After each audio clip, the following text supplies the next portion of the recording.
Time for business. Kate Moody joins us. Once again, we're talking about the protests against the French government's efforts to reform the pension system, and a new, rather putrid problem has emerged. Kate will now explain. Absolutely, Mark, because public transport is up and running again in the capital.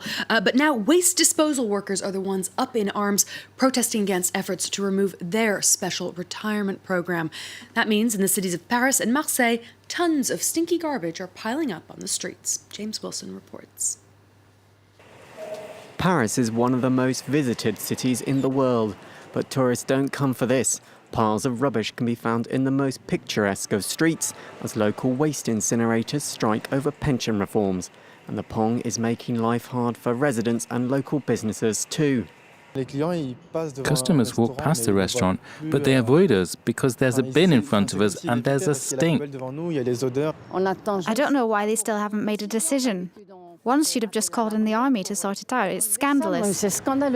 3 of Paris's main incinerators are affected by the industrial action. Workers don't like President Macron's proposals to reform France's pension system, which would mean they have to work for longer. This incinerator in Issy-les-Moulineaux, on the outskirts of Paris, hasn't burnt anything since the 23rd of January. We usually dispose of 60,000 tonnes of waste daily, but today, 0. As a result, piles of rubbish are building up, and some 5,000 tonnes are being moved by lorry on a daily basis to landfill sites. We've already put in landfill more than half what we normally would in a year. It's an environmental scandal.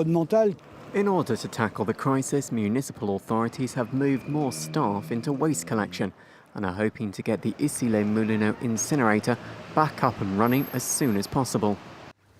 Let's check in on the day's trading action now. Wall Street traded sharply higher. The Dow Jones shooting up as much as 500 points, closing up 400, over 1.4% at the closing bell there.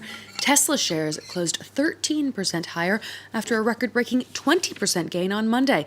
That's powered the Nasdaq's gains of about 2%, closing at a new time high. The major European indices jumped as well. We saw gains of between 1.5 and 1.8% there. BP shares rose about 3% in London as the oil giant reported a net profit drop of 21% for the year. That was still better than analysts had predicted.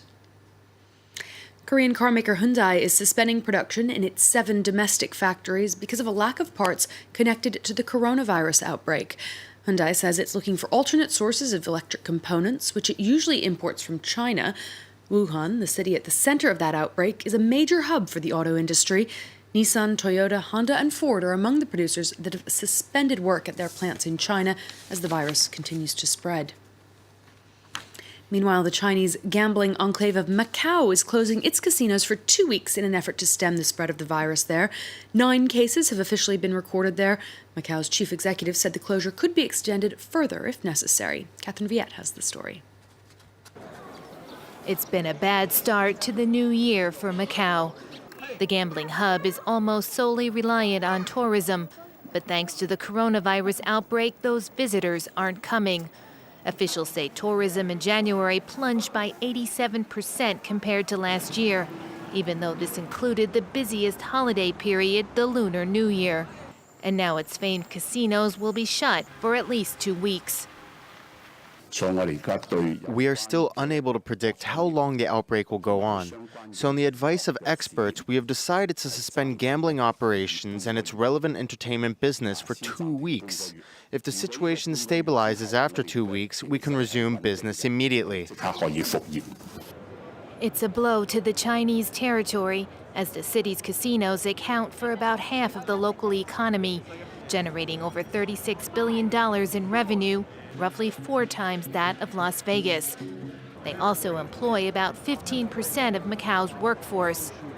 Local shopkeepers say they're worried about the lack of tourists.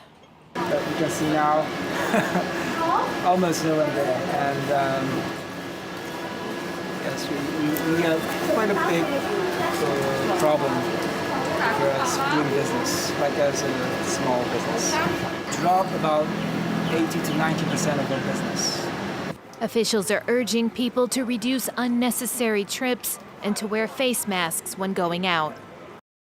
Just another example of the real economic effect that this terrible virus is having on the global economy. And it is set to continue. Kate, thank you very much indeed. Kate Moody with all the business.